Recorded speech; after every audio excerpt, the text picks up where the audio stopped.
ধর্মের নামে লুকোচুরি। হ্যাঁ, এক শ্রেণীর মানুষ ধর্মের নামে লুকোচুরি খেলে। লুকোচুরি খেলে তারা নিজেদের আখের গোছায়, অর্থাৎ নিজেদের পেট ভরে আর পকেট ভরে, পেট ভরে আর পকেট ভরে। প্রকৃত সত্য কথা বলতে চায় না, আর সত্য কথা জানলেও সেটা প্রচার করতে চায় না। কি একটা জ্বালা, তাই না? দেখেন, আমি একটু ব্যতিক্রম ধর্মী। আমি সিদ্ধান্ত নিয়েছি যে আমি সত্য কথা বলবো, কারণ আমাকে তো একদিন মরতে হবেই, তাই না? আজ মরি আর কাল মরি। আর একটা বিষয় সেটা হচ্ছে যে আমি তো এখন বয়স হয়ে গেছে, তাই না? মরলেই বা কি আর বাঁচলেই বা কি, তাই না? কিছু সত্য কথা বলে যাই, তাই না? আজকে খুব একটা সিরিয়াস, মানে খুবই ডেঞ্জারাস বিষয় নিয়ে আলোচনা করবো। সেটা হচ্ছে যে পৃথিবীর প্রথম মুসলমানকে, সেইটা বিষয় নিয়ে আলোচনা করব। এই প্রথম মুসলমান সম্পর্কে সনাতন বা হিন্দু ধর্মে কি বলা আছে, এবং ইহুদি ধর্মে, খ্রিস্টান ধর্মে, ইসলাম ধর্মে কি বলা আছে। চারটে ধর্ম, তাই না? এটা হচ্ছে ইসলাম, এটা হচ্ছে ইহুদি, এটা খ্রিস্টান, আর হচ্ছে সনাতন, চারটে। আর বৌদ্ধ ধর্মের কথা বাদই দিলাম, বৌদ্ধ ধর্ম চলে আসবে এর ভিতরে। তার মানে কি, তাহলে খুবই গুরুত্বপূর্ণ চলেছে। চলেন, যেহেতু গুরুত্বপূর্ণ বিষয়, এজন্য একটু গুরুত্ব দিয়ে বলা দরকার নাকি। এই দেখেন, এই যে আমার কাছে আছে ইসলামিক ফাউন্ডেশনের কোরআন শরীফ। এটা হচ্ছে ইসলামিক ফাউন্ডেশনের কোরআন শরীফ। আমি কভার লাগাইছি, তো ভিতরটা আমরা দেখি, কারণ কাউকে বিশ্বাস নাই, আমাকে যে বিশ্বাস করার দরকার নাই। এই যে এটা হচ্ছে ইসলামিক ফাউন্ডেশনের একটা কোরআন শরীফ, দেখতে পাচ্ছেন। আর ইসলামিক ফাউন্ডেশনের যে ছাপাগুলো এরকম দিয়ে হয়ে থাকে। ক্লিয়ার? আচ্ছা, এখানে বলা হয়েছে যে মুসলমানের মধ্যে আমি প্রথম, আমি সেরা। এটা আছে আপনার সূরা আনাম আয়াত নম্বর 163। এটা আমি বলছি সোলেমানিয়া বুক ডিপো থেকে। আর এবার আমি বলবো ইসলামিক ফাউন্ডেশনের কোরআন শরীফ থেকে। এই যে 163 ডেমন নকের উপরে দেখেন, এই যে আপনারা স্ক্রিনশট দিয়ে দেখতে পারেন। স্ক্রিনশট দিয়ে আপনারা একটু বড় করে দেখতে পারেন কি লেখা আছে। এখানে কি লেখা আছে আমি হুবহু সেটাই বলতেছি। হ্যাঁ, তাহার কোনো শরিক নাই। তাহার কোনো শরিক নাই মানে কি, আল্লাহর কোনো শরিক নাই। এবং পৃথিবীতে যে 4500 ধর্ম, মতান্তরে 4315 ধর্ম, এরা সবাই একই সৃষ্টিকর্তার, মানে দুইজন সৃষ্টিকর্তার কথা পৃথিবীর কোথাও নাই। আমি মুসলমানের সন্তান, আমাদের সাথে সবচেয়ে বড় কম্পিটিশন হচ্ছে হিন্দুদের বা সনাতনীদের। তো সেখানেও দুইজন সৃষ্টিকর্তা নাই। ন তস্যি প্রতিমা অস্তি, তার সাথে কারো তুলনা হয় না, অতুলনীয়, এবং তিনি এক অদ্বিতীয়। এক অদ্বিতীয় কোথায় পাইছেন ভাই? ব্রহ্মা একং দ্বিতীয় নাস্তি। ব্রহ্মা মানে সৃষ্টিকর্তা, একং মানে একজনই, দ্বিতীয় মানে দুই, নাস্তি মানে নাই। ব্রহ্মা একং দ্বিতীয় নাস্তি, নেহি নাস্তি, নেহি নাস্তি, নেহি, দ্বিতীয় কেউ নাই, দ্বিতীয় কেউ নাই, দ্বিতীয় কেউ নয়, খুদার কসম। দেখেন না কোরআন শরীফে আল্লাহ নিজের কসম খেয়ে বলতেছে, খুদার কসম আমি কাউকে ছাড় দেবো না। হ্যাঁ, এক বিন্দু ভালো কাজ করলে তার প্রতিদান দেবো, এক বিন্দু মন্দ কাজ করলে তার প্রতিদান, তাই না? এর কসম সনাতন ধর্মে আছে, আমরা জানি না, তাই সমস্যা। জানলেই সমস্যার সৃষ্টি হতো না। সীমাবদ্ধতা মানে অসম্পূর্ণতা, সীমাবদ্ধতা মানে অপূর্ণতা, সীমাবদ্ধতা মানে কি, অপরিপূর্ণতা। আচ্ছা, এখানে কি আছে ইসলামিক ফাউন্ডেশনের এই কিতাবটিতে? কোরআনে কিতাব তো না, খোদ কোরআন। এখানে বলা হয়েছে যে তাহার কোনো শরিক নাই, অর্থাৎ আল্লাহর কোনো শরিক নাই, ইলার কোনো শরিক নাই, ঈশ্বরের কোনো শরিক নাই, গডের কোনো শরিক নাই। আমি কিন্তু অবতার বা দেব বলি নেই। অবতার আর দেবতা বলতে নবী রাসূলকে বোঝায়, বুঝতে হবে, না বুঝলে তো হবে না। তাহার কোনো শরিক নাই, আল্লাহর কোনো শরিক নাই, এবং আমি ইহার জন্য আদিষ্ট হয়েছি। আমি ইহার জন্য আদিষ্ট হয়েছি, অর্থাৎ আল্লাহর কোনো শরিক নাই, এ কথা প্রচার করার জন্য আমাকে দায়িত্ব দেওয়া হয়েছে, আমি সেটা প্রচার করব। এবং আমি ইহার জন্য আদিষ্ট হইয়াছি, এবং আমি প্রথম মুসলমান, আমি প্রথম মুসলমান। আমি প্রথম মুসলমান। কার কথা? স্বয়ং আল্লাহর কথা, ইব্রাহিমের কথা, নবী মোহাম্মদ সাল্লাল্লাহু কথা। কারণ এই কোরআন তো নবী মোহাম্মদ সাল্লাল্লাহু উপর প্রেরিত হয়েছে। যেহেতু সিরিয়াসটা আয়াত, আমি আবার দেখো, বারবার দেখাবো। যদি কোনো ভাই বিরক্ত হন, আমার এই কথা যদি বিরক্ত হন, তাহলে আপনারা চলে যেতে পারেন, কোনো সমস্যা নাই। কারণ আমি তো কারো টাকা নিয়ে ওয়াজ করতেছি না, তাই না? এখন রাত বাজে অনেক 12টা 1টা। আমার চোখে প্রচণ্ড ঘুম, আমি কষ্ট করে আপনার জন্য বলতেছি। তারপরে যদি আপনারা আমার জন্য দোয়া না করেন, যদি ধন্যবাদ নেন, তাহলে আপনি চলে গেলে আমার কোনো দুঃখ নাই। আমি এটা আবার দেখাবো। দেখেন, এই যে এই যে এই যে 163 নম্বর আয়াত। মুসলমানদের মধ্যে আমি প্রথম, মুসলমানদের মধ্যে আমি প্রথম, মুসলমানদের মধ্যে আমি প্রথম। এটা হচ্ছে আপনার কত 6 নম্বর সূরা, 6 নম্বর সূরা আনামের আয়াত নম্বর 163। এইবার মূল আলোচনায় আসেন একটু এটে সেটে বসে নেই। সেটা হচ্ছে যে পৃথিবীর বয়স কত? 460 কোটি বছর। পৃথিবীর বয়স 460 কোটি বছর। পৃথিবীর জীবের আবির্ভাব 350 কোটি বছর। পৃথিবীতে মানুষের আবির্ভাব 80 লক্ষ বছর। কত? 80 লক্ষ বছর। দলিল নাই। কারণ ওই সময় যে সমস্ত লেখা মানুষ লিখছিল, সেটা আপনার পাথরে লেখছে, হাড়ের পর লেখছে, তারপরে আপনার বিভিন্ন গুহায় লেখছে। এই পাঠ উদ্ধার করা সম্ভব হয় নাই। এটা তারা হয়তো বুঝতো, কিন্তু পরবর্তীতে কিছু কিছু পাঠ উদ্ধার করা গেছে। যেমন গিলগামেশের যে কাব্যটা, সেটা পাঠ উদ্ধার করা গেছে। এরকম আরও German, France, Russia, Greece, Italy, France, America, অনেক জায়গা উন্নত। ওরা তো উন্নত আগের থেকে, তো ওরা কিছু কিছু পাঠ উদ্ধার করছে, ওটা ওদের কাছে আছে, কিন্তু যেটা আমরা মানতে চাই না। ঠিক আছে? যাক, তো আজ থেকে সেই 80 লক্ষ বছর আগে বা 50 লক্ষ বছর আগে বা 30 লক্ষ বছর আগের সেই লেখাটা উদ্ধার করা গেছে বটে কিছু কিছু, কিন্তু সেটা মানে কি যে লেখছে সেটা বোঝা সম্ভব না। শুধুমাত্র যে সমস্ত ছবিগুলো গুহায় আঁকা আছে, সেগুলো দেখে কিছুটা আনুমানিক ধারণা করা যায়। ক্লিয়ার? আচ্ছা, এবার যারা প্রত্নতত্ত্ববিদ, যারা এই মানে সোয়েল নিয়ে গবেষণা করে, মাটি নিয়ে গবেষণা করে, ভূপ্রকৃতি নিয়ে গবেষণা করে, তারা বলতেছে যে পৃথিবীতে মানুষের আবির্ভাব 25 লক্ষ বছর। কত? 25 লক্ষ বছর। তাদের কাছে ডকুমেন্টস আছে। কারণ তারা কি জানে? কার্বন টেস্ট, রাসায়নিক টেস্ট, অনেক টেস্ট করার মাধ্যমে, পরীক্ষা নিরীক্ষার মাধ্যমে, যাচাই বাছাইয়ের মাধ্যমে তারপরে তারা একটা তথ্য পদ্ধতি, তারা উল্টোপাল্টা কিছু বলে না। কারা? বিজ্ঞানীরা যা দেখে, যা জানে, যা বুঝে, সেটাই তারা প্রচার করে। এবং তারা 100% গ্যারান্টি কখনোই দেয় না। তারা বলে যে হ্যাঁ, এটার পরিবর্তন হতে পারে, এই ব্যাপারে আমাদের কোনো সন্দেহ নাই। ঠিক আছে? ক্লিয়ার? তো যাক, তো মানুষ সেই সৃষ্টির উষালগ্ন থেকে, অর্থাৎ আজ থেকে 25 লক্ষ বছর আগেও একজন সৃষ্টিকর্তায় বিশ্বাস করত, যে এই যে বিশ্ব ব্রহ্মাণ্ড সুশৃঙ্খল ও সুনিয়ন্ত্রিতভাবে পরিচালিত হচ্ছে, নিঃসন্দেহে বিশ্বের একটা শক্তি আছে। সেই শক্তিকে পৃথিবীর বিভিন্ন মানুষ বিভিন্ন নামে ডাকে। তখনও মানুষ, অর্থাৎ সৃষ্টি উষালগ্নে যখন পাহাড়ের গুহায় বাস করত, যখন মাটির গর্ত তৈরি করে বাস করত, যখন কাঠে মানে গাছের কোঠরে বাস করত, তখনও মানুষ একজন সৃষ্টিকর্তায় বিশ্বাস করত। আর কি করত? তারা আপনার দল বেঁধে চলতো। একজন দলপতিকে তারা মানত, তাকে সম্মান করত, শ্রদ্ধা করত। হ্যাঁ, আর সৃষ্টিকর্তারা মানত যে এই যে পৃথিবী, এর পিছনে একটা শক্তি আছে। তারপর আস্তে আস্তে আস্তে আস্তে আস্তে অনেক যুগ পেরিয়ে গেছে, তাই না? পাথরের যুগ, তারপরে তাম্র যুগ, তারপরে ব্রোঞ্জের যুগ, তাই না? এখন চলছে আধুনিক যুগ। এভাবে বহু যুগ পেরিয়ে গেছে। তখন যে যুগের কেন নাম দিল না, যে এত সাল কেন দিল না?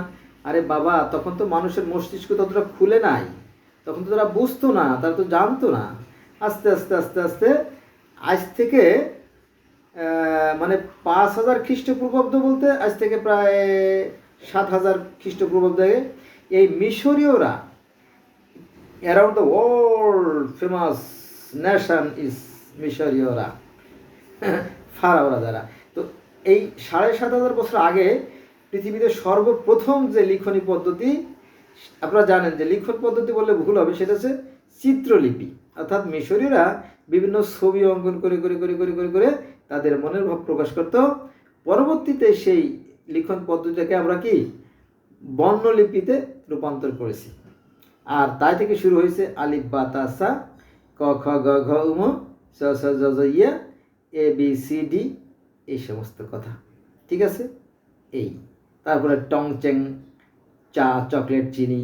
হ্যাঁ, এটা টং চেং শব্দ অর্থ টং চেং মানে যৌথ উদ্যোগ, তাকে বলে সমিতি আর কি বলে আর কি। আমি তো এইটা জানি না। আবার রাশিয়ান কিছু কথা আছে, নাতাশা। নাতাশা মানে কি জানেন? পতিতা, নাতাশা। ওই যে আমাদের এরা কিনা জানি অস্ট্রেলিয়ার বনিয়ামিন ভাই, উনি তো সারা বিশ্ব ঘুরে আর কথা বলে, তো ওনার কিছু ভিডিও দেখছি, তো এই শব্দটার অর্থ আমি জানতেছি। তারপরে রুইতন, হর্ত, নিষ্কাফান, এগুলো হচ্ছে পর্তুগিজ ভাষা। যাক, মূল কথা আসি। তো আজ থেকে 25,000 বছর আগেও মানুষ সেই সৃষ্টিকর্তাকে বিশ্বাস করত এবং তারা সৃষ্টিকর্তার আরাধনা করত এবং দলের একজনকে তারা নেতা হিসেবে সম্মান করত। ঠিক আছে, এইভাবে আস্তে আস্তে আস্তে সমাজ তৈরি হলো, তারপরে পরিবার তো তৈরি হলোই, পরিবার তৈরি হলো, তারপরে সমাজ তৈরি হলো, তারপরে রাষ্ট্র তৈরি হলো, তারপরে রাজা হলো, তাই না? এগুলো অনেক আগেই ছিল, কিন্তু এটা লেখা সম্ভব হয় নাই। ঠিক আছে, যাক, তো তখন মানুষ বিভিন্ন প্রাকৃতিক শক্তিকে দ্বারা পূজা করত। পূজা মানে কি? ধ্যান, তপস্যা, আরাধনা, নামাজ, আর্চনা, হ্যাঁ, যাই বলেন তাই কারা করতো। কারণ কি জানেন? এই যে যে গাছের পূজা, এর মধ্যে একটা যুক্তি আছে, বিজ্ঞানসম্মত যুক্তি আছে। এটা আপনি শুনলে পারে আপনার মনটাও একটু নরম হবে আসা আর কি। আপনার ভিতরে যে আছে না, যে মানে ধার্মিকতার অহংকার আছে, হিংসা, বিদ্বেষ, ঘৃণা জমে জমে কালো হয়ে গেছে, সেই ময়লাটা কিছু হলেও দূর হবে। কারণ কি জানেন? এই যে গাছের পূজা, এই গাছের পূজার সাথে একটা বৈজ্ঞানিক ব্যাখ্যা জড়িত আছে। কারণ কি জানেন? সূর্য যখন তাপ দেয় তখন গোটা পৃথিবীতে যত গাছ আছে, বিশাল তাল গাছ থেকে শুরু করে ক্ষুদ্র যে দুবলা ঘাস, সবাই খাদ্য তৈরি হয়। অর্থাৎ গাছ যখন সূর্যের তাপ পায় তখন এই তাপের মাধ্যমে সালোক সংশ্লেষণ প্রক্রিয়ার মাধ্যমে তাদের খাদ্য উৎপাদন করে। আর এই সালোক সংশ্লেষণ পদ্ধতিটা এমন যে সূর্যের তাপ যখন গাছের পাতার উপরে পড়ে তখন আপনার গাছ কী করে? বাতাস থেকে কার্বন ডাইঅক্সাইড গ্রহণ করে, আর সূর্যের তাপ আর হচ্ছে আপনার মূল্য, অর্থাৎ গাছ তার শিকড়ের মাধ্যমে পানি চুষে নেয়। এই তিনটের সমন্বয়ে খাবার তৈরি হয়। আমি আর একটু সহজ করে বলি, সেটা হচ্ছে যে আমরা যদি রান্না করি, তাই না? আমরা রান্না করি কি? বাজার থেকে মাছ আর তরকারি আনার পরে লবণ মশলা দিয়ে চুলায় বসাই দিই, তরকারি হয়ে গেল। আর ভাত রান্নার সময় চাউলের ভিতরে পানি দিয়ে ধুয়ে আগুন দিলে, তিনটে দিলে ভাত হয়ে গেল। তাই খেলে আমরা জীবন বাঁচে, তাই তো? ক্লিয়ার? তো গাছও ঠিক তেমনি তিনটে উপাদান, আরও অনেক উপাদান আছে, সেখানে আমরা যাবো না। সূর্যের তাপ, বাতাসে কার্বন ডাইঅক্সাইড আর আছে পানি, এই তিনটে সমানে তারা কি খাদ্য উৎপাদন করে। এটা হতে পারে পানির যে ছোটো ছোটো প্লাসকটন আছে, তারপরে শ্যাওলা আছে, গুল্ম আছে, আপনারা জানেন তাই না? যেগুলো পানিতে তৈরি হয়, যেটা খালি চোখে দেখাও যায় না। তো এগুলো খেয়ে খেয়ে ছোটো ছোটো মাছেরা বাঁচে, আর ছোটো ছোটো মাছকে খায়, তার চেয়ে একটু বড়ো মাছে খায়, তারপর আরেকটু বড়ো মাছে খায়, তারপর আরেকটু বড়ো মাছে খায়। তার মানে কি সেখানেও গাছের সৃষ্টি হয়। আর প্রকৃতিতে যে সমস্ত গাছ হয়, এই গাছের ফুল ফল খায় কারা? খায় পাখিতে, খায় বিভিন্ন জীবজন্তু, কীট পতঙ্গ, আর মানুষরা কিছু সবজি খায়, কিছু কিছু ঘাসের দানা খায়, কিছু কিছু ধান, চাল, আটা, ময়দা, সুজি, গম, তাই না? এগুলো খায়, ওই একই কথা। তো এগুলো আসে কোত্থেকে? গাছ থেকে।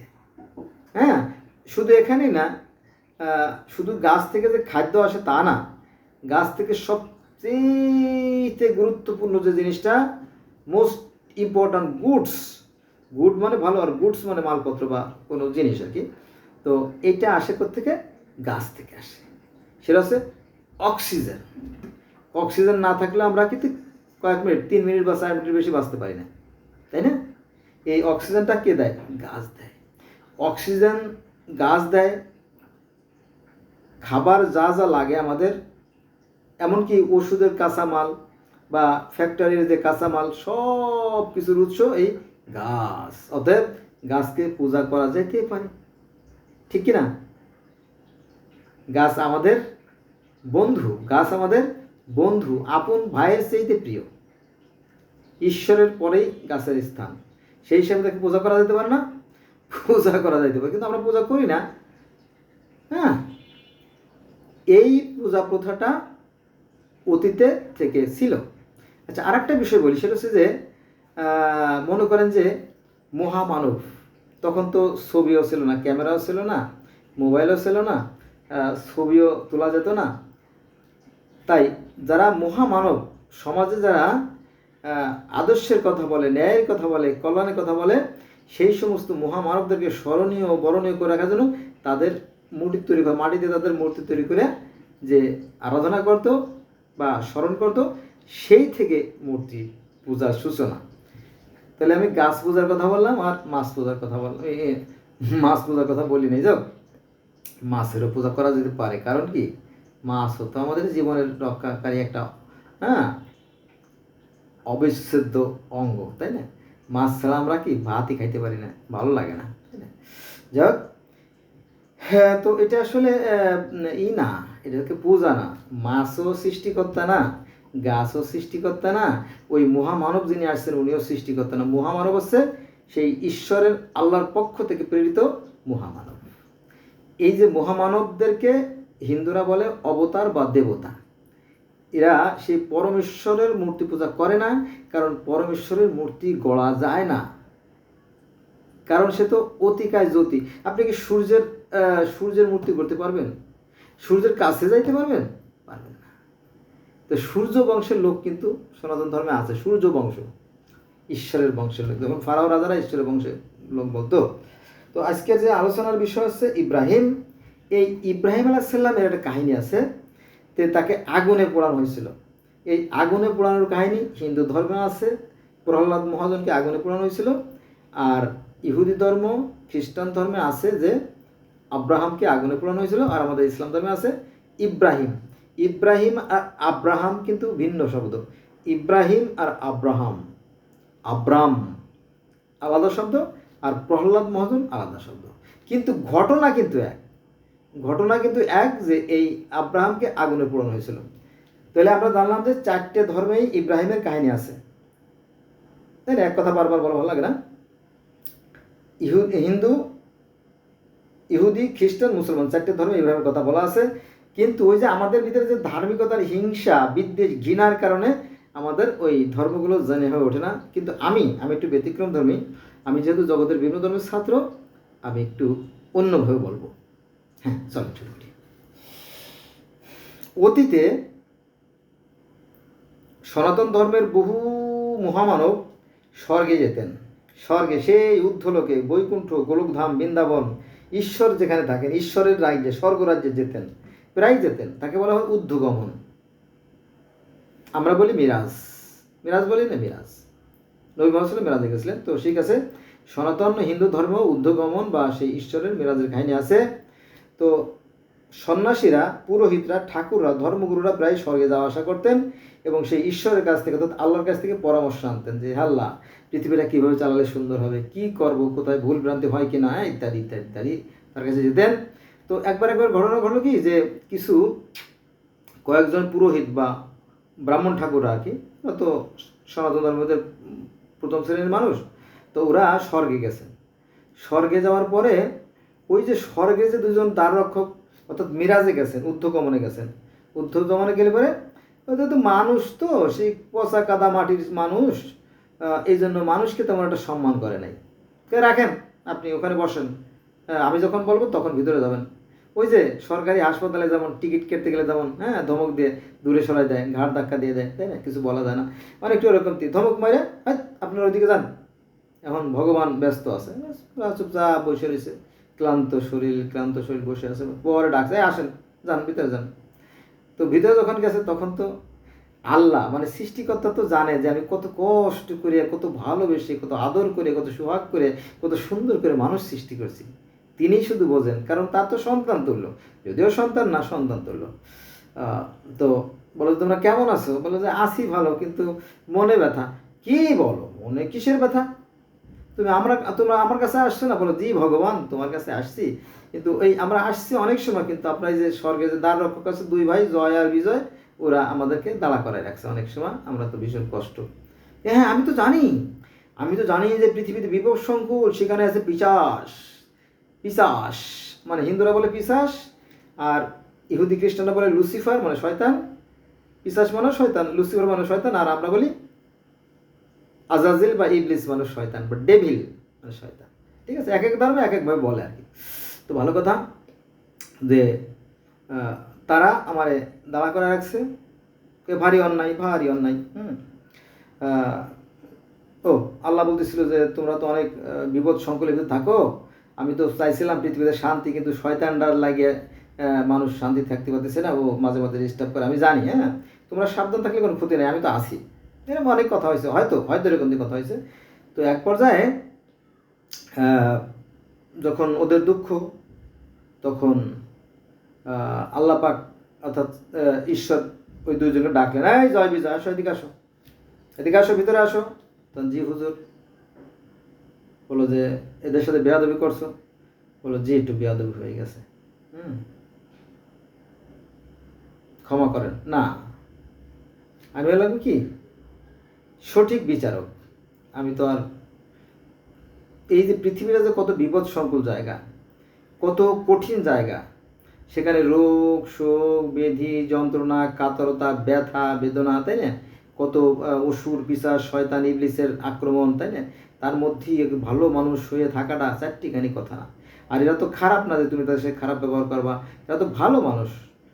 তোমাদেরকে আমি পৃথিবীতে পাঠাবো, মানে সৃষ্টিকর্তা আল্লাহ বা গড বললো, মানে ভগবান বললো ওই দুই ভাইরে যে তোমাদেরকে আমি পৃথিবীতে পাঠাবো, যাতে তোমরা বুঝতে পারো যে পৃথিবীর কেমন বিপদ সকল জায়গা। ঠিক আছে, এর মধ্যে একটু কথা বলে নয়, সেটা হচ্ছে যে মুসা আলাইহিস সালামকে একবার তার অনুসারী জিজ্ঞেস করেছে যে হে মুসা, পৃথিবীর সবচেয়ে শিক্ষিত ব্যক্তিকে? বলে কেন আমি? হ্যাঁ, কোনো কথা নাই বাদরা, আমি। কেন জানো না আমার এই যে কিতাব, এগুলো বইতে 200 উট লাগে, চাবি লাগে আর একজন বইতে। আচ্ছা, বুঝছি। তো আল্লাহর সাথে সাথে ওহি নাজিল করে দিলেন। ওহি মানে দৈব বাণী, হিন্দুরা বলে দৈব বাণী, আমরা বলি ওহি। হ্যাঁ, গড গিফটেড মেসেজ, মানে সেই ঈশ্বর প্রদত্ত যে বার্তা। বলো যে মুসা, বলো জি, বলো তোমাকে যেতে হবে শিক্ষার জন্য, তোমার অহংকার আছে, তুমি চলে যাও সেই 7 সমুদ্র 13 নদীর পাড়ে, ওখানে বহু দূরে আর কি, সেখানে নদীর তীরমোহনায় খাজা খিজির আছেন পানির তলে, সেখানে যাও, সেখানে কিছু শিক্ষা নিয়ে এসো। এটা লম্বা কাহিনী, বলতে গেলে অন্তত 4-5টা ভিডিও লাগবে, সেখানে যাবো না। ওই যে তার অহংকারটা যাতে দূর হয়ে যায়। আবার জাকারিয়া নবীকে যখন বিপদে পড়লো, তখন হে আল্লাহ তুমি আমাকে রক্ষা করো বললে, কিন্তু আল্লাহ তাকে শূন্য তুলে নিয়ে যেত, ওই যে ঈসা আলাইহিস সালাম, কিন্তু তা কয় নাই, বলে নাই বলে তারে করছে কি, ওই যে হে গাছ তুমি আমাকে রক্ষা করো, গাছটা বলছে রক্ষা করো। ওই যে জাকারিয়া নবী, জানেন তো, তাই না, অর্থাৎ মরিয়মের খালু, মরিয়ম কোরআনে আছে যে মরিয়ম, সেই মরিয়মের খালু জাকারিয়া। এই জাকারিয়া বললো হে গাছ আমাকে রক্ষা করো, তখন গাছের মতো তিনি ঢুকে গেলেন, কিন্তু কাপড় একটু আঁচল বের হয়েছিল। তো তারপরে যখন শত্রুরা অর্থাৎ ইহুদিরা, ইসরায়েল শত্রু তো, যখন করাত দিয়ে মাথা ফাটতেছিল, তখন করতেছিল, তখন আল্লাহ বলে এই বেয়াদব চুপ, তুই সময় থাকতে তো তুই কাজ করিস, তুই আমারে ডাকতি, আমারে বলতি যে হে আল্লাহ তুমি রক্ষা করো, তুমি আমাকে শূন্য তুলে নিয়ে আসতাম। তুমি যেহেতু গাছের কাছে সাহায্য চাইছো, এই জন্য শাস্তি স্বরূপ তোমাকে গাছ কাটা হবে। তুমি যদি শব্দ করো, তাহলে তোমার নবুয়তের খাতায় তোমার যে নাম আছে, নাম কেটে দেবো। এরকম কাহিনী আছে, আমরা দেখে রাখি। তো এখানেও সেই স্বর্গ অর্থাৎ জান্নাতের যে 2 দারোয়ান জয় বিজয়, তাদেরকে বলো যে তোমরা অন্যায় করছো, এই জন্য শাস্তি স্বরূপ তোমাদেরকে পৃথিবীতে পাঠাবো। কারণ আমি তো ন্যায় বিচারক, আমি তো অন্যায় করতে পারবো না, আমি সবার কাছে সমান। All man are equal, in the age of law, age of creators. There is no difference between man to man. Isn't it? Yes, I am. যাক, সৃষ্টিকর্তার কাছে সবই সমান, আর এই কারণে তিনি দয়ালু মেহেরবান, তিনি মহান। তারপরে কি করা হলো, এই জয় এবং বিজয়কে পৃথিবীতে পাঠানো হলো। ওরা মনুষ্য করে জন্ম নিল, আর পৃথিবীতে ওদের নাম হলো, নতুন করে নাম হলো ডিমোশন। তো প্রমোশন হলে একরকম নাম, ডিমোশন হলো ওরা হলো হিরণ্যক্ষ আর হিরণ্যকশিপু, 2 ভাই। হিরণ্যকশিপু 2 ভাই, এরা জন্ম নিল, ক্লিয়ার, জন্ম নিল। কিন্তু এরা তো সাধারণ মানুষের মতো মানুষ না, মানুষ হলেও এরা কিন্তু সাধারণ মানুষ না। এরা হচ্ছে কি, ওই যে স্বর্গের দ্বাররক্ষক ছিল। আপনারা কি জানেন যে প্রধানমন্ত্রী শেখ হাসিনাকে একটা লোকে ভ্যানে নিয়েছিল, আর লোকটার কপাল খুলে গেল, পরে তাকে এয়ারফোর্সে চাকরি দিয়েছে, ওই ওই যে একটা ভ্যান উঠছিল ওরকম ঠিক। তো তো এরা মানুষ হলেও, জয় বিজয়, এরা হিরণ্যক্ষ হিরণ্যকশিপু মানুষ হলেও ওরা কিন্তু ছিল কি স্বর্গের দ্বার রক্ষক, চারটিখানি কথা না। ওরা জানতো যে ঈশ্বরের পরে যে ঈশ্বরের যে চারজন ফেরেশতা, ব্রহ্মা বিষ্ণু শিব। ব্রহ্মা হচ্ছে সৃষ্টিকর্তা, বিষ্ণু হচ্ছে পালনকর্তা, আর শিব হচ্ছে সংহারকর্তা, তিনজন প্রধান ফেরেশতা আর কি। তো আরও ফেরেশতা আছে যদিও। তো সে জানতো যে কার কাছে কি বর আছে, ওরা ওদের কাছ থেকে সাহায্য চায় যে তোমরা একটু সাহায্য করো, যে আমাদেরকে জানি কেউ ক্ষতি করতে না পারে। বলে যা, দিলাম, বর দিলাম, কিন্তু একেবারে সমূলে বিনাশ হবে না, সহজে তোদেরকে আঘাত করতে পারবে না, এরকম কিছু টেকনিক শিখিয়ে দিলাম। কেউ তাদের হত্যা করতে পারতেছিল না। তখন ওরা পৃথিবীতে আসার পরে শুরু হয়ে গেল অত্যাচার, দাম্ভিক হয়ে গেল, অসুর হয়ে গেল, পিশাচ হয়ে গেল, জালেম হয়ে গেল। ওরা যখন পৃথিবীতে অত্যাচারই শুরু করলো, তখন এই হ্যাঁ, হিরণ্যক্ষ আর হিরণ্যকশিপুর দুই ভাই, তো এক ভাইকে হত্যা করে ফেলানো হলো কোনো একটা যুদ্ধে। তখন আর এক ভাই আরও খেপে গেছে, হ্যাঁ কি, ঈশ্বরের এত ক্ষমতা, এত সাহস, আমার ভাইকে হত্যা করে ফেললো। ঈশ্বর কিন্তু চান না কোনো সৃষ্টি বিনাশ করতে, কারণ এই সৃষ্টি করা একটা প্রজেক্ট করা বেশ কষ্টসাধ্য ব্যাপার। তারপরও তিনি হত্যা করলেন। হত্যা করার পরে হিরণ্যকশিপু আরও রেগে গেল, এবার আমি তোর ঈশ্বরে দেখে নেবো, তাকে আমি হত্যা করব, এরকম বিরাট পায় তারা।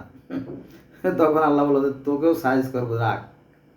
ওই যে সে আপনার কংসের কাছে একটা বাণী আসছিল আল্লাহ পাকের পক্ষ থেকে, ঈশ্বরের পক্ষ থেকে একটা কথা আছে, কৃষ্ণ তোমাকে বধি বেজে গোকুলে বাড়িছে, শ্রীকৃষ্ণ গোকুলে বাড়ছে। ওরকমটি হিরণ্যকশিপুর কাছেও মেসেজ আসলো যে তুমি ভালো হও, সংশোধন, কিন্তু সে ভালো হলো না, তার অত্যাচারের মধ্যে বাড়তেই থাকলো। পরে তারই ঘরে জন্ম নিল একটা সন্তান, তার নাম প্রহ্লাদ মহাজন বা ইব্রাহিম। এই যে ইব্রাহিম কত, এটা হচ্ছে আপনার 6 নম্বর সূরা আনামের 163 নম্বর আয়াতে যে ইব্রাহিমের কথা বলা আছে না, এই একই ঘটনা, সম্ভবত একই ঘটনা, আমার ভুল হতে পারে, ভুল হলে ক্ষমা সুন্দর দিয়ে দেখবেন। তো আমি যতটা জানি যে একই ঘটনা। যাক, তো এই হিরণ্যকশিপুর যে স্ত্রী কয়াদু, ওনার নাম আছে কয়াদু, আর আমাদের ইসলাম ধর্মে অন্য নামে আসছে। তো এই কয়াদু ছিল খুবই সতী সাধবী, সৎ মহিলা, খুবই ভদ্র মহিলা, সভ্য মহিলা এবং খুবই পর্দাশীল মহিলা। ফলে তারই ঘরে জন্ম নিল এই প্রহ্লাদ মহাজনের, বিষ্ণুর আশীর্বাদে, দোয়ায়। অনেক কাহিনী আছে, সেখানে আমি যাবো না সংক্ষেপে। তো যাই হোক, এ আস্তে আস্তে বড় হলো, একে স্কুলে ভর্তি করা হলো। ওরে পড়ায় এক রকমের উল্টোপাল্টা, ওই যে মূর্তি পূজা বা এই মানে বিধর্মী যে কাজগুলো আছে এগুলো শেখানোর চেষ্টা করে, কিন্তু সে শেখে অন্যটা। এই পিতার সাথে ছেলের সংঘাত বেঁধে গেল। এই কি, আমার কথা মানতে রাজি না, অমন ছেলে দরকার নেই, অমন ছেলে তো আমি রোজ 2 সাইডে জন্ম দিতে পারি, খালি মেয়ে লোক থাকলেই হলো, তাই না, কোনো ব্যাপার না। পুরুষ লোক যদি এক রাতে 5টা মেয়েকে টাচ করে দেয়, তাই না, তাহলে 5টা মেয়েই 5টা বাচ্চা দিতে বাধ্য, তাই না, তাহলে এত ক্ষমতা আমার, অমন ছেলে দরকার মেরে ফেলা। এই তারপরে এই প্রহ্লাদ মহাজনকে কি করা হলো, অর্থাৎ ইব্রাহিম, মনে রাখবেন যে এই প্রহ্লাদ মহাজনই হচ্ছে ইব্রাহিম পরবর্তী সময়ে। এই প্রহ্লাদ মহাজনকে যখন পাহাড়ে নিয়ে যাওয়া হলো, পাহাড়ে নিয়ে ধাক্কা মারে ফেলে যাতে চূর্ণ বিচূর্ণ হয়ে যায়, কিন্তু পড়েও না, ধ্বংস হয় না। হুজুর, ওরে নিয়ে গেছিলাম পাহাড়ে, ফেলাইলাম, কিন্তু পড়েও না, মরেও না। কি কর, সেটা হয় নাকি? আচ্ছা এই কর, ওরে বিষধর সাপ আছে না, হ্যাঁ আছে, ওরে সাপ দিয়ে ধ্বংসন কর। সাপ আইনে দেশে ছাড়িয়া ধ্বংসন করে। বিষের ক্রিয়া প্রহ্লাদ মহাজনের শরীরে কোনো কাজ করে না। কি মুশকিলের মুশকিল। ওই একটা কাজ কর, ওই হাতি আছে না, হাতি দিয়ে পাড়ায় ওরে মাটির সাথে মিশেই ফেলা জানোয়ারটাকে, ও আমার মান ইজ্জত সব শেষ করে দিল। হাতি দিয়ে পাড়ায়, কিন্তু হাঁটিতে তাকে চ্যাপটা করতে পারে না, গালাইতে পারে না, মারতেও পারে না, কি মুশকিল। তখন আবার আরেকটা সিদ্ধান্ত হলো যে এবার একটা কাজ করো, কি, ওর বুকে পাথর বাঁধো, পাথর বেঁধে ওকে একদম পানির মধ্যে ফেলে দাও, যাতে একেবারে মাছে খেয়ে ফেলায়।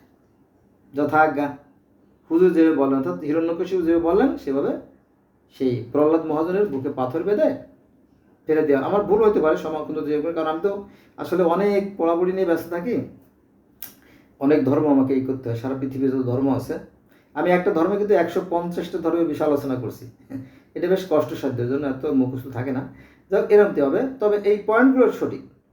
যাই হোক তাকে পাথর বেঁধে তাকে পানির মধ্যে ফেলে দেওয়া হলো, কিন্তু শুলার মতো বেশি থাকে, প্রহ্লাদ মরে না। তখন হিরণ্যকশিপু ব্যর্থ হয়ে গেল। তখন তো তার রাগে ক্ষোভে আরও গরম হয়ে গেল, কি হ্যাঁ পিসি এক প্রহ্লাদ, সে কিনা আমার মান সম্মান নিয়ে টান দেছে, আমি এত বড় বাদশার বাদশা, আমি হচ্ছি ভগবান, স্বয়ং ভগবান, তাই না? ভগবান তাই না, রজনীশ ভগবান, তারপরে রাম ভগবান, কৃষ্ণ ভগবান, হিরণ্যকশিপু ভগবান, আমি হচ্ছি স্বয়ং ভগবান, আমার ইচ্ছে শত শত লোকের কল্লা কেটে ফেলাই কেট করে, হ্যাঁ আমি ইচ্ছে করলে কাউকে মুক্ত করে দিতে পারি, স্বাধীন করে দিতে পারি, আমার এত ক্ষমতা। আর এই পিসি ছেলে আমার মানি যে নিয়ে টানাটানি করেছে, ওকে ধ্বংস করে ফেলা। তখন সভাসদকে ডাকা হল, যেহেতু উনি রাজা ছিলেন, রাজা না থাকুক এই টাইপের বড় মাপের একজন লোক ছিলেন আর কি, যতটা জানা যায় উনি গোটা পৃথিবীর মধ্যে একজন প্রধানতম রাজা ছিলেন আর কি। যাক, তো এক পর্যায়ে বলা হলো সে সভাসদের ডাকলো, ডাকার পরে এক একজন এক এক পরামর্শ দিল। আর একজন বললো, হুজুর, বললো কি, বললো যে বুদ্ধি একটা আছে, কি, ওকে আগুনে পোড়াই দেন, কারণ আগুনে যা দেবেন সব পড়ে, মাটিও পুড়ে পাথর হয়ে যায়, কয়লা হয়ে যায়। হ্যাঁ গুড আইডিয়া, ওরে পুরস্কার দে তাড়াতাড়ি, ওরে 40 মোহর দে, মোহর দে। তাহলে তো পুরস্কার দিলই। পরে এই হিন্দুরা দেখবেন কি করে জানেন, ওই যে চড়ক পূজা করে, চড়ক পূজা এই এই স্মৃতিকে ধারণ করে চড়ক পূজা করে।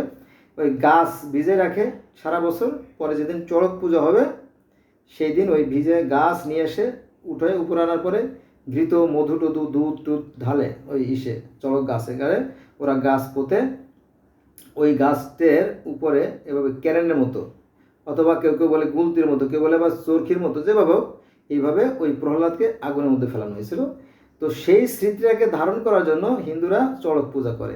আর আমরা মুসলমানরা ইহুদিরা খ্রিস্ট চড়ক পূজা করি না, তবে আমরা ইব্রাহিম নবীর সময় ঘটনা করছিল শুধু এই পর্যন্তই জানি। বোঝা গেছে? এই চড়ক পূজার সাথে এই ইব্রাহিমের বা প্রহ্লাদ মহাজনের সম্পর্ক আছে। তবে এটাকে তারা বিকৃত করে নানান রকম নাম দিচ্ছে, কিন্তু প্রকৃত সত্য সবাই জানে না তো। আর আমি কিন্তু দলিল ছাড়া কথা বলতেছি না, মনে করেন যে আমার বাপ দাদা লেখা বলবো তো গই না, এটা আমি বিশুদ্ধ গ্রন্থ থেকে, অর্থাৎ সনাতন ধর্মের যে গ্রন্থ কলকাতা থেকে আনা, সেখান থেকে ঈশ্বরের অবতার রহস্য যে গ্রন্থ আছে সেখান থেকে এটা আমার জেনে আমি আপনাকে বলতেছি। যাই হোক, তারপরে সেই আগুনের কুণ্ডলী তৈরি করা হলো। যেমন তাওরাত, জব্বুর, বাইবেল, ইনজিল, কোরআন, এই সমস্ত গ্রন্থে সেই ইব্রাহিমের যে কাহিনী আছে ওই same to same, there is no difference, ওই একই কাহিনী এই ঈশ্বরের অবতার রহস্য কাহিনীতে আছে। বোঝা গেছে বিষয়টা? এই জন্য আমি বললাম, নইলে আমি বানাইয়া হয়তো আমার দরকার নাই। আর এটা বলা দরকার যাতে আমাদের মতো বিভেদটা ঘুষে আসে, সেই জন্য আমার উদ্দেশ্য এই, কারো বদনাম করা উদ্দেশ্য না। আর যদি কেউ বদনাম মনে করেন, ভুল মনে করবেন। যাক, তো এই কাহিনীগুলো সব ধর্মে আছে। সনাতন ধর্ম যেহেতু প্রাচীন, এই জন্য আমি প্রাচীন ধর্মের কথা বললাম। তো এই প্রহ্লাদ মহাজনকে যখন আগুনে দেওয়া হলো, হ্যাঁ যাবে কোথায়? আগুনের যখন কুণ্ডলী তৈরি করা হলো হাজার হাজার মন দিয়ে আপনার কাঠ দিয়ে, তখন আগুনের দাহ এত প্রচণ্ড ছিল যে সেখানে কেউ যেতে পারছিল না। ভয়ঙ্কর রকমের আগুনের প্রদাহ, কারণ তো ঈশ্বর অর্থাৎ আল্লাহর ইচ্ছে ছিল তো, আগুনটা খালি বাতাসে এইভাবে আসে, মানুষের দিকে আসে। তখন আসার পরে প্রহ্লাদ মনে বলে যে, হুজুর আগুনের কাছে তো যাওয়া যাচ্ছে না, আগুন ধেয়ে ধেয়ে আসে, কি করা যায়? ওই যে রাখো। আবার নতুন সিদ্ধান্ত হলো যে গাছ গাড়ো, গাছ। ওই যে চড়ক পূজা করে হিন্দুরা, অনেকে জানে না, এরা বলে যে শিবের গীত, শিবের বিয়ে, হ্যাঁ, তারপরে এরকম অনেক বাজে মন্তব্য করে আর কি, কিন্তু প্রকৃত ইতিহাস তারা জানে না। তবে কেউ কেউ জানে, আবার তাদেরকে আবার মানে না, মুশকিল না। এই ধর্ম নিয়ে অনেক জটিলতা আছে। যাক, তো মূল ঘটনা হচ্ছে আমি বললাম যেটা, এটাই মূল ঘটনা। পরে আগুন জ্বালানো হলো, আগুনের মধ্যে ওকে ফেলবে, আর ফেলতে পারতেছিল। তখন এই চড়ক গাছ গেড়ে, কেউ কেউ বলে যে দুটো গাছে এই ধনু তীরের মতো এভাবে গুলতির মতো, গুলতি পাখি মানে না, গুলতি দিয়ে এই যে দুটো, এই জন্য দুইটা গাছ ছিল। এটা আপনার ইসে আছে, এই দুটো গাছ আছে আপনার সিরিয়ায়, ওই যে বাশার আল আসাদের যে সিরিয়া, ওই সিরিয়াতে দুটো গাছ আছে। বলো এই গাছে ইব্রাহিমকে চড়ক পূজা দেওয়া হয়েছিল। মানে দুটি পিলার, আপনারা যদি জানার চেষ্টা করে জানি দেখেন আর কি। তো এই কাহিনী ঘুরে ঘুরে বিভিন্ন ধর্মে আসছে। যাই হোক, তারপরে তাকে গুলতির মতো আগুনে ফেলানো হয়েছিল, অথবা ওই যে ক্রেনের মতো একটা গাছ গেড়ে, ভিজা গাছকে ভিজে যাতে আগুনে, তারপরে ক্রেনের মতো এই যে চায়নাতে যে বড় বড় বিল্ডিংয়ে তৈরি করে না, এরকম ক্রেনের মতো ফেলানো হয়েছে। আবার কেউ মনে করে যে ওই যে নাগরদোলার মতো দুইটা চাকতি, এক পাশে ভারী আর এক পাশে যে আপনার ইব্রাহিমের পিঠে বসি বেঁধে আগুনে ফেলানো হয়েছে। এইভাবে একটা বর্ণনা আছে। তারপরে যখন আগুনের মধ্যে ফেলে দেওয়া হলো, হায় হায়, এই আগুনের মধ্যে এই প্রহ্লাদ মহাজন পুড়ল না, বা ইব্রাহিম পুড়ল না। বোঝা গেছে বিষয়টা? এই গেল কাহিনী। তখন ইব্রাহিম, প্রহ্লাদ মহাজন তো সিলিন্ডার হয়ে গেল, না এই ছেলেকে আর মারতে পারলাম না, আমার সমস্ত চেষ্টা ব্যর্থ হয়ে গেল। তখন ছেলের কাছে সিলিন্ডার করে বাবা জিজ্ঞেস করলো যে, হেই প্রহ্লাদ, তুই যে দিবারাত্র শুধু হরি হরি করিস, তোর হরি কোথায় থাকে রে? হরি মানে আল্লাহ। হরি শব্দের অর্থ নিরাকার, অদৃশ্য, জ্যোতিময় আল্লাহ। ভালো করে খেয়াল রাখবেন, এটা কিন্তু মুসলমানরা জানে না। শতকরা একজন কেন, মানে হাজারে একজন কেন, লাখেও একজন জানে না যে হরি শব্দের অর্থ আল্লাহ, এটা জানে না। সমস্যা হলো এখানে, না জানার কারণে যত সৃষ্টি হয়। হরির পর হরি বসে তাই হরিকে দেখে হরিতে লুকায়, মানে হরি হলো সর্বোচ্চ বিরাজমান, সব কিছুর মধ্যে হরি আছেন। এটা হলো হিন্দুরা বলে যে সব কিছুর মধ্যে সৃষ্টিকর্তা আছেন, আর মুসলমান মনে করে না, সব কিছু আল্লাহর সৃষ্টি। অর্থ কিন্তু এক, এটা কিন্তু জাস্ট একটা ফাজলেন্তি না, এটা বদমাইশি। এই দুই ভাগে ধর্ম আছে, কিন্তু একই কথা। কারণ ইসলাম ধর্ম বলা আছে, যখন কোনো কিছু সৃষ্টি করা হয় নাই, তার আগে আল্লাহই ছিলেন, একাই ছিলেন, তার থেকে সব কিছু সৃষ্টি। তাহলে তার থেকে যদি সব কিছু সৃষ্টি হয়, তাহলে তো এগুলো তো তারই উপাদানের কোনো না কোনো একটা অংশ। আর হিন্দুরা বলে যে সব কিছুর মধ্যে ঈশ্বর আছেন, একই কথা, শুধু রয়ের পার্থক্য। মুসলমান আর হিন্দুর মধ্যে শুধুমাত্র রয়ের পার্থক্য, আর কোনো পার্থক্য নাই, যদি আপনি দেখতেন। যাক, মূল কথা আসি। মুসলমানরা বলে যে সব কিছু আল্লাহর সৃষ্টি, আর হিন্দুরা বলে সব কিছুর মধ্যে আল্লাহ আছেন। ঠিক আছে? ওই যে হরির পর হরি বসে থাকে, হরি দেখে হরিতে লোকায়, মানে সব কিছুর মধ্যে ঈশ্বর আছেন। হরি মানে নিরাকার আল্লাহ, আল্লাহ মানে অদৃশ্য আল্লাহ আর কি। যাক, তো যখন প্রহ্লাদ মহাজন জিজ্ঞেস করলো যে তোর হরি কোথায় থাকে, বলো যে বাবা, সে তো সর্বত্র বিরাজমান, সব কিছুর মধ্যে তিনি আছেন। তো বলো যে আমার এই যে সিংহাসন, এখানেও কি সে আছে? কয় হ্যাঁ আছে। এই তখন কিন্তু রাগ কমে নাই, তখন দে লাথি সিংহাসন লাথি দিলে সেই সিংহাসনের মধ্যে থেকে অদৃশ্য থেকে দৃশ্যমান হলেন, প্রকাশিত হওয়ার পরে তখন হিরণ্যকশিপুকে ধরে টান দিয়ে তার কলেজাটা ছিঁড়ে ফেলে দিল আর কি। লম্বা কাহিনী, এটা বললে পরে অনেক সময় লাগবে আর কি। আমরা ইব্রাহিমে চলে আসি।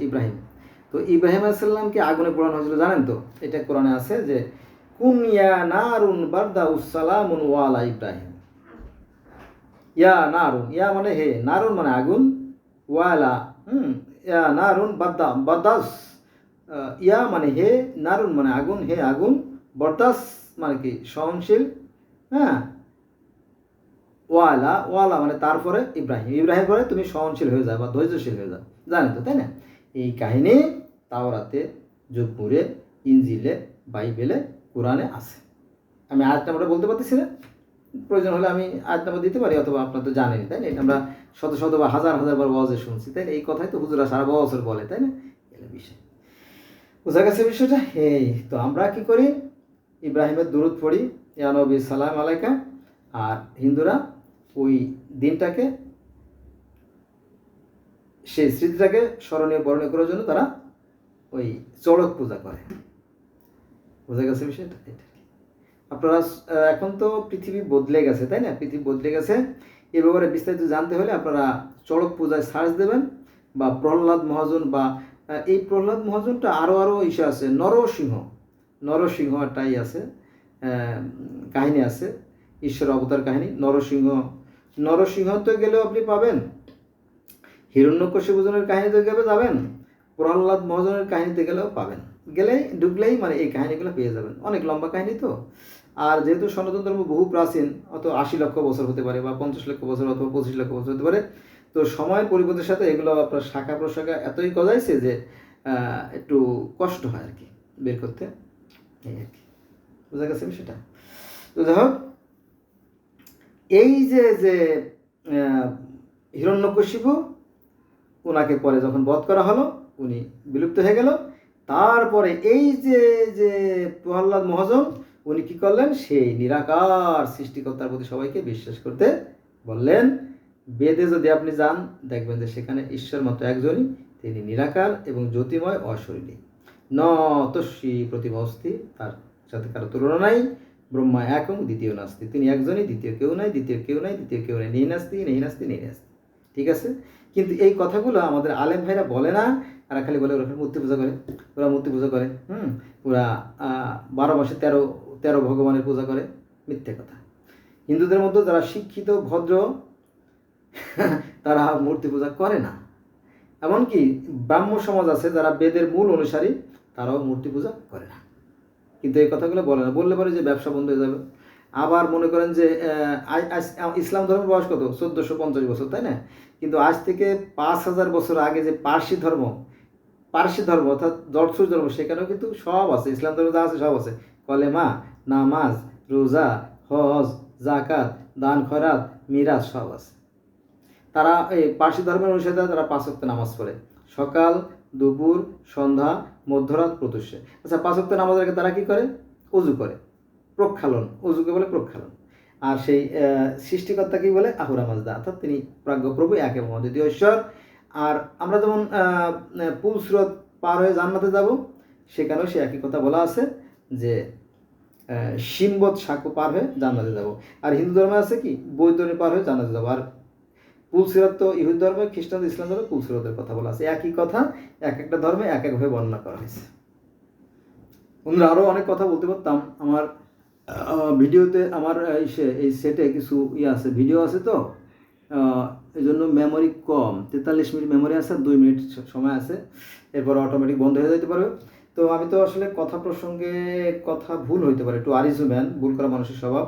তো ভুল হলে ক্ষমা সুন্দর দৃষ্টি থাকবেন প্লিজ। হ্যাঁ, আমি কোনো ধর্মকে খাটো করে বলার উদ্দেশ্যে বলতেছি না। আমি চাই সাম্য, ঐক্য, ভ্রাতৃত্ব, বন্ধুত্ব। আমরা পৃথিবীর সকল মানুষ একই স্রষ্টার সৃষ্টি, একে আদমের সন্তান। আমাদের একটাই আকাশ, একটাই চাঁদ, একটাই সূর্য, একটাই পৃথিবী, একই আলো বাতাস আমরা ভোগ করি। পৃথিবীর প্রত্যেকটা মানুষের রক্ত লাল। হ্যাঁ, পৃথিবীর প্রত্যেকটা মানুষ আমরা অক্সিজেন গ্রহণ করি। পৃথিবীর প্রত্যেকটা মানুষ সুখে হাসে, দুঃখে কাঁদে, শীতে কাঁপে, প্রত্যেক আবেগের মধ্যে এক, সবই এক। জৈবিক চাহিদাও এক, সবই এক, শুধুমাত্র ধর্মের বেলা পার্থক্য। বুঝা গেছে বিষয়টা? এটা আর কি। তো আমি যা মাঝে মাঝে এটা বলি যে কেউ বলে হিন্দু, কেউ বলে মুসলমান, কেউ বলে বৌদ্ধ, কেউ বলে খ্রিস্টান, একই মানুষ। ঠিক আছে, ভেদাভেদ শুধু কোন জায়গায়? এই ধর্মের বেলায় এসে ভেদাভেদ সৃষ্টি হয়েছে। ঠিক আছে, অতএব আসুন আমরা প্রকৃত ধার্মিক হই, আমরা বিভেদ সৃষ্টি না করি। কারণ একটা জীবনের মূল্য অনেক। একটা জীবন যদি আপনি নষ্ট করেন, তাহলে কিন্তু আপনার জীবন দিয়ে সেটা পূরণ করতে হবে। আপনার আর কি পরকালে কোনো অংশ থাকবে না। ঠিক আছে, কোনো ধর্মই এই মারামারি কাটাকাটি শিখায় না, কিন্তু কিছু কিছু ধর্ম ব্যবসায়ীরা আছে, তারা নিজেদের স্বার্থে এই সমস্ত রাজনীতিতে জড়ায় যায়। বোঝা গেছে?